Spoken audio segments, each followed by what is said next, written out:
Right, F1 2022 car liveries. My favourite part of the preseason. Some are good, some are bad, and you'll see my opinion on it in a quick minute. Pretty simple, ranking from worst to best, with an out of 10 ranking to add on with that. As I said, pretty simple. Right, let's get on to these rankings, shall we?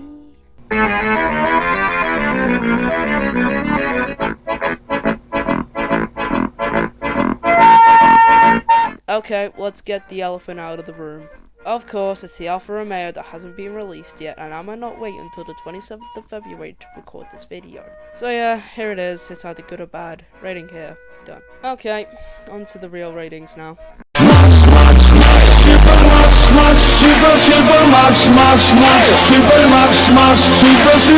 Okay, most of you probably knew this was coming. I was at least hoping for some kind of change up with delivery this year, and we got that. For the worse. The Oracle and Bybit sponsors overall just make the car look bad, as they're pretty much stuck smack bang in the middle of the car's best viewpoints. Example, side pod, front wing.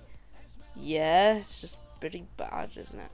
But other than that, it's okay, I guess. I felt I was a little too harsh with my 4 out of 10 original rating. So I guess I'll have to bump it up a little to a middle of the park 5 out of 10 rating. It's Friday then. It's Saturday, Sunday. What? It's Friday then. Saturday, Sunday. What? Yeah, it's okay. When this McLaren came out, I thought it was the worst thing ever conceived. I had so much hope in this car, I set an alarm for 2 AM to see it, only to get 20 minutes of talking at this piece of garbage. To be honest, the blue just ruins it for me. They just ruined the amazing color combo that was black and orange with this weird thick line going straight through it. And don't get me started on the front angle, I hate it. The numbers aren't great too, I guess. Just doesn't go. If they kept to a minimal amount of blue and went completely with the black and orange, it would almost be perfect. But that didn't happen, did it? I'll be honest though, it has kinda grown on me. For now, it's a 5.5 out of 10, but it'll be higher by the end of the season for sure.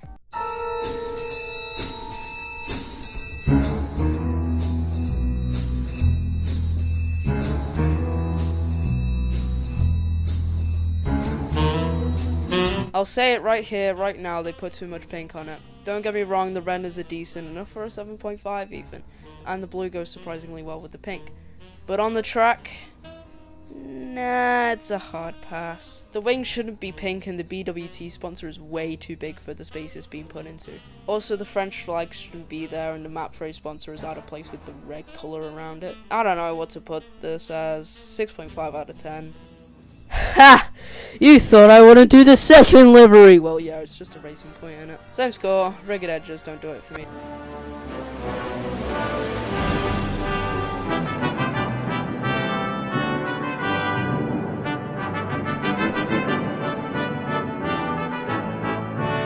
Honestly, I don't have much to say about the Williams.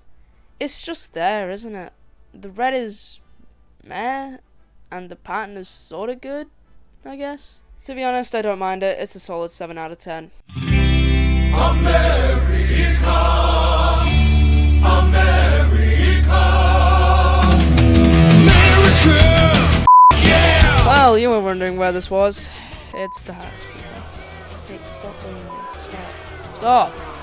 Hey, it's good, okay? Hey!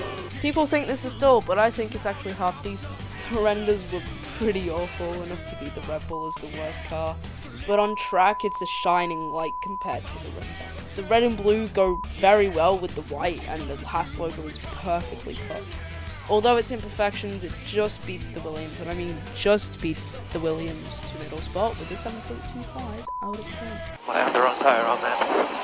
I can't keep the car behind. Bono, can you not see that? I don't know how these are going to go another 50 laps. Okay, another one I don't have much to say about. The Mercedes is just an all-round nice car. The silver renders were enough for a 9 out of 10, but on track it actually looks more white to me than silver. As always, the Silver Arrows livery was always cool and iconic to me, and I'm glad it's back. I still hold my hatred to George Russell though. It's a very long story. And this is a very solid 7.5 out of 10.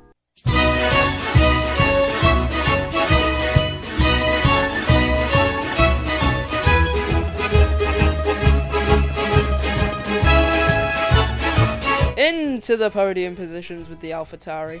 I always loved the AlphaTauri liveries, and this brings it to another level. They switched the colors again, and this time it's better. I don't know what makes this appealing to me, but it just is, okay? My only complaint's that's not making this higher is the Flex Rock sponsor in the wing, but that doesn't even matter, doesn't it? Just people are picky sometimes. It's a stunning car, you can't tell me otherwise. 8.5 out of 10.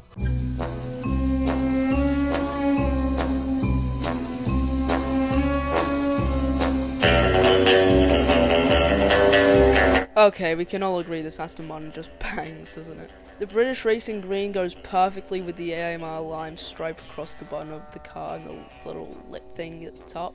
The Aramco sponsor goes surprisingly well on the side pod, and I actually don't mind the Aston logo being the lime colour. Another thing that people are just picky about. We all knew it was coming, weren't we? Pretty much the only reason why it's not higher. It's a blossoming 9 out of 10 from me. It's very, very good, but not as good as my number one pick. This is the epitome of astonishing. This Ferrari is something else. This beats up the competition like Floyd Mayweather did to Logan Paul. I cannot describe how simply beautiful this car is. It's so good I wasn't even angry that it got leaked everywhere. Why do I like this car so much? Well, the 91 Ferrari is the best livery of all time by my standards, so I think that's pretty self-explanatory if I tell you that. Other than the weird 75-year anniversary thing on the top of the car, which I actually don't mind, this thing is amazing on and off the track. An easy 10 out of 10 from me. Right, that's my ratings of these 10 cars. I hope you enjoyed, and please don't slam me in the comments for my ratings. Especially the Haas. It's good, okay? It's decent. Christ, stop, just stop. Please, stop. Why are you booing me? You've already done it this episode. What?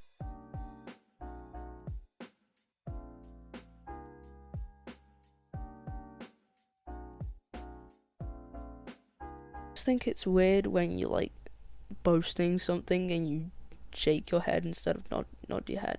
I think that's weird. Yeah, it's very weird, isn't it?